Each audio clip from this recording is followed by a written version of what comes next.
മനസത്തിലമ്പിളി തെളിഞ്ഞു.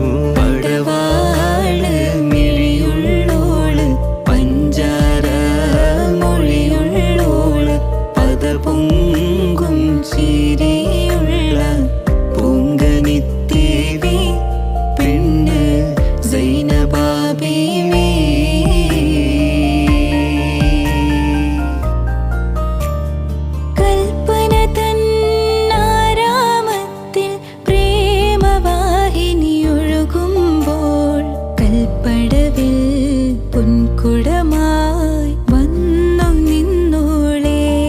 നിന്റെ മലർമിഴിയിൽ തെളിയുന്ന കവിതകൾ ഞാൻ വായിച്ചപ്പോൾ കവിതകളിൽ കണ്ടതെല്ലാം എൻ്റെ പേർ മാത്രം.